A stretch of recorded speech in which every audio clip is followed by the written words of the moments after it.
ሰላም ለእናንተ ይሁን። ይህንን ሚዲያ የምትከታተል ሁላችሁም የክርስቶስ ኢየሱስ ሰላምና ጸጋ ይብዛላችሁ።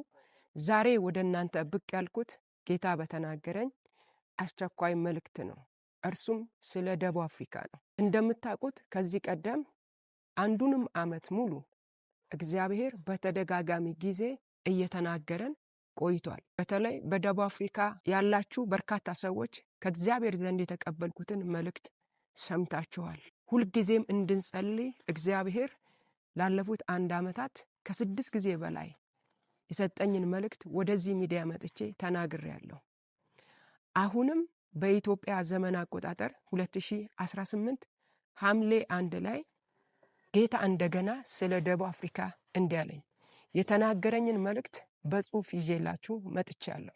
አሁንም በደቡብ አፍሪካ ምድር ላይ መራር ሐዘን እንዲሆን ሞት እንዲሆን የታቀደ ክፉ ዕቅድ አለ አለኝ። ይህንን ከተናገረኝ በኋላ እንዲህ አለኝ፣ ከፊት ለፊታችሁ ያሉት ጊዜያት በራሳችሁ መንገድ በራሳችሁ ፍቃድ ልታልፉት ልትሻገሩት አትችሉም። ስለዚህ አለኝ እኔ ጣልቃ ገብቼ አድናችሁ ዘንድ እኔን ስሙኝ።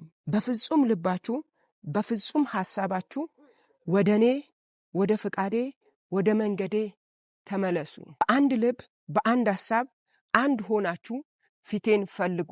ወደ እኔ ብትመለሱ ከዚህ በፊት ከታቀደባችሁ ክፉ ዕቅድ የሕዝቤን ጩኸት ሰምቼ እንደታደግኳችሁ አሁንም ጣልቃ ገብቼ አድናቸዋለሁ፣ እታደጋቸዋለሁ። ሕዝቤ ሆይ እኔን ስሙኝ፣ ወደ እኔ በአንድነት ተመለሱ ብለሽ ንገሪ አለኝ። ወገኖቼ ይህንን መልእክት የምትሰሙ ወዳጆቼ ሁላችሁ ይህንን የጌታ ድምፅ ከሰማችሁ በኋላ በጸሎት በጌታ ፊት እንደምትተጉ ሙሉ እምነቴ ነው። እኛም ባለንበት ስለ እናንተ በጸሎት እንተጋለን። የጌታ ጸጋ ይደግፋችሁ። እግዚአብሔር ከክፉ ሁሉ ይጠብቃችሁ። ክፉን አያሰማችሁ፣ ድንጋጤን አያሳያችሁ። ይህንን መልእክት የሰማችሁ በደቡብ አፍሪካ የምትኖሩ ወገኖቻችን ሁላችሁም ይህንን መልእክት በማስተዋል በተደጋጋሚ በመስማት በእግዚአብሔር ፊት ጸልዩ፣ ትጉ፣ አስተውሉ። እግዚአብሔር ያለው እኔን ስሙኝ ነው። ስለዚህ በማስተዋል በፊቱ እንጸልይ። ይህ መልእክት የደረሳችሁ ይህንን መልእክት የሰማችሁ ሁላችሁም ሌሎችም ይህንን መልእክት ሰምተው እንዲጸልዩ ሼር አድርጉላቸው፣ አድርሱላቸው። ተባረኩ። እግዚአብሔር ከክፉ ሁሉ ይጠብቃችሁ። ጸጋ ከእናንተ ጋር ይሁን።